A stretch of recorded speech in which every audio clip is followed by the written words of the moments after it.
Welcome back to the School of Wisdom. Today I want to talk to you about truth-seeking. Truth-seeking is the idea of tending the garden of our minds.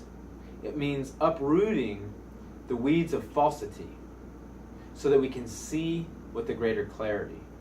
Now, there's several ideas that I would like to convey to you which express the heart of the truth that I am seeking to reveal to you.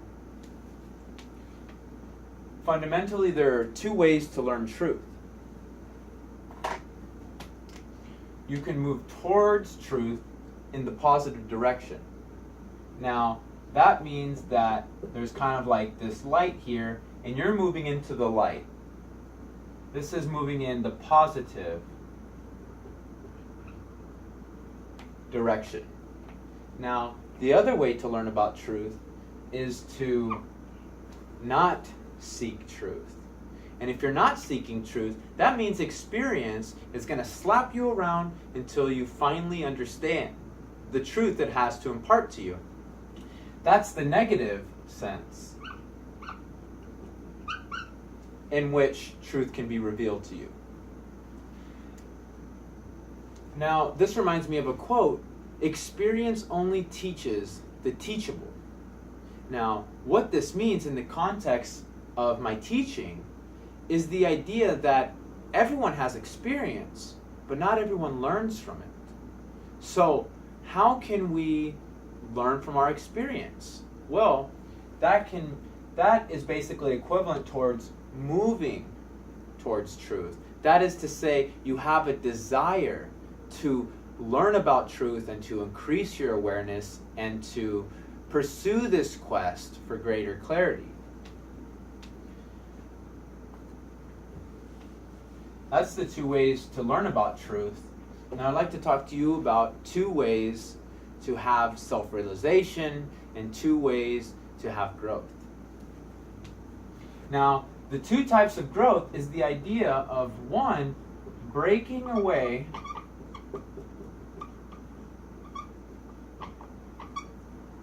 from your chains. As I spoke about in an earlier video called The Rings of Self, there's these different layers which prevent us from piercing in to the core concept and the spirit of who we actually are. So, how do we do this? Well, talking about that metaphor of, tending the garden of our minds, we need to ensure that there's no weeds or false ideas that are holding back our garden from blossoming. So this means that we actively have to be moving in the direction of truth, wanting to seek the light and wanting to remove the darkness in our lives. Yes, this might mean some pain, but it's the positive type of pain. It's the type of pain which allows you to grow. And like I spoke about in another video, that pain that's leaving the body, whether it be in the form of tears or in extreme emotional pain, or however it manifests in your body, that's the good type of pain. Now, one thing I would like to speak to you about is what holds back certain people from growing. Now, psychologically, if we take an examination, I think one of the big things that holds people back is this fear of the unknown. That is to say that people are more afraid of the fear of the knowledge that they don't know, or the pain that they don't know, than the pain they do know. Now, said again in clearer terms, people are more afraid of the pain they don't know than the pain they do know. People would rather hold on to that pain that they do know because, they've had it all their lives, than to journey into a new world where there might be different types of pain. Because that pain could actually mean more pain than the pain that they're experiencing right now. But the fundamental thing to understand here is that all of this means growth when you move in that positive direction towards having that self-realization. It means welcoming a new reality, new pleasures and new epiphanies and new cognitions. So, again, this is the idea of breaking away from your chains. That is to say, if you have someone in your life who's basically holding you back, let's say you're academically minded and you're trying to pursue higher education, but then this person always tells you, hey, let's go party, or hey, let's go do this. And it's like, man, I gotta study. So the thing is, we need to dawn with that awakening of that knowledge that reveals us to those people who are acting as anchors in our lives.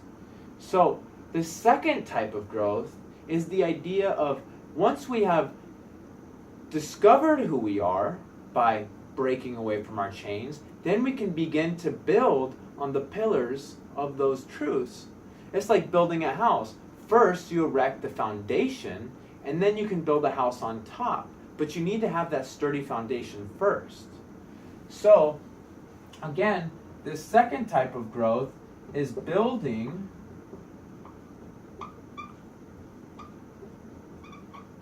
on the knowledge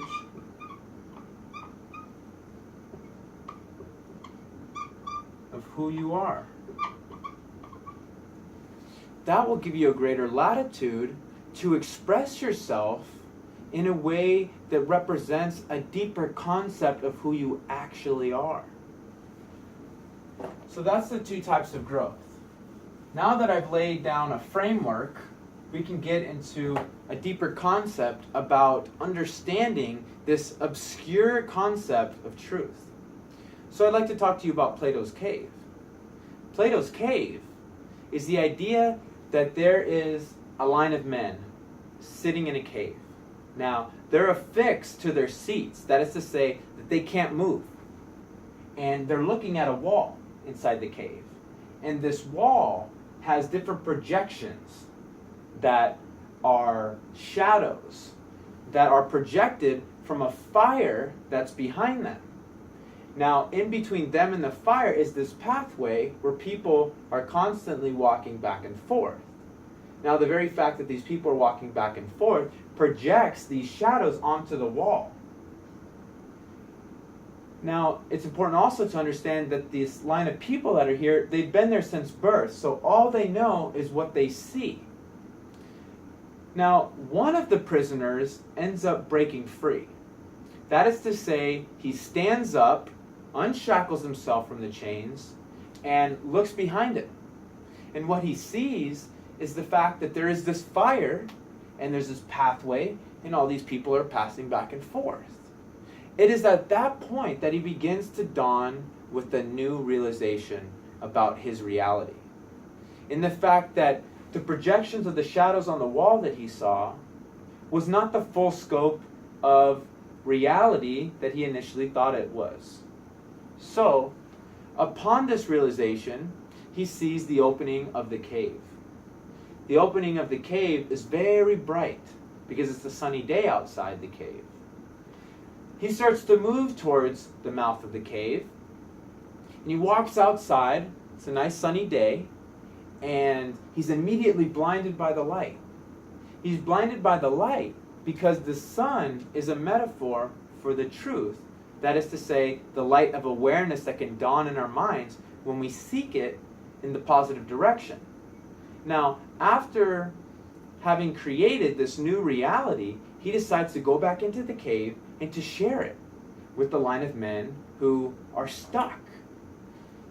And as he tells them, they fundamentally reject what he says. They reject it for the very fact that it's not a part of their experience. Now, I would like to talk to you about some of the symbolic elements that elucidate this entire metaphor of truth.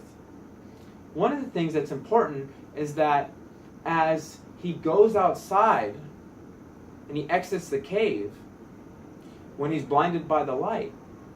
Now the sun, again, represents the infinite supply of truth. That is to say, once you acquire one truth, it leads to another truth, and eventually the spirit of truth inside of you begins to really just keep expanding and keep expanding. Almost like the snowball effect, and how it keeps gaining more mass and more mass as it goes down the hill. So the fact that he's blinded by the light represents how when we are privy to a new truth, we have to adjust to it. Our vision has to calibrate it as we accept it into our own heart. Now, as he goes back into the cave to tell all the prisoners about, hey, there's so much more to reality than you know, and the fact that they reject him, that represents, or that is to say, the people, they represent cultural conditioning. The societal current that makes people wrong when they have unique creative ideas that differ from the normalcy of the environment. So, as he unshackles himself, that very part represents seeking truth, thinking that maybe there's more than what I see. And the fire in the people passing between them is the idea of actual truths.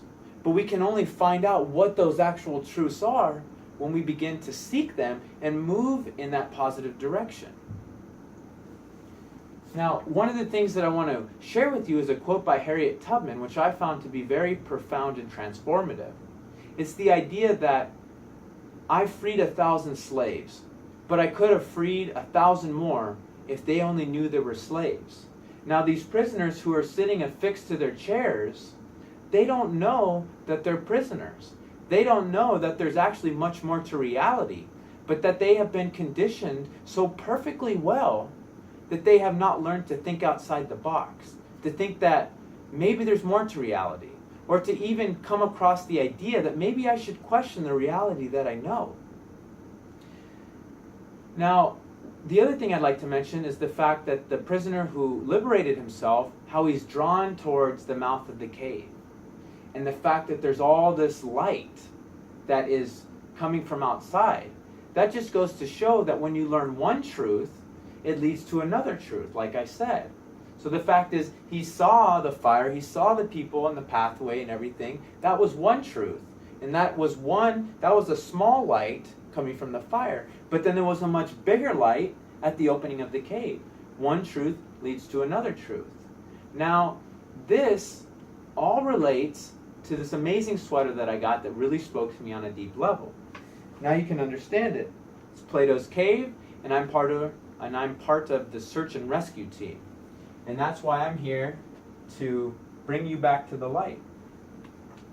So, ultimately, to sum things up, truth-seeking has the power of revealing you to yourself, giving you those core concepts which help you understand who you are.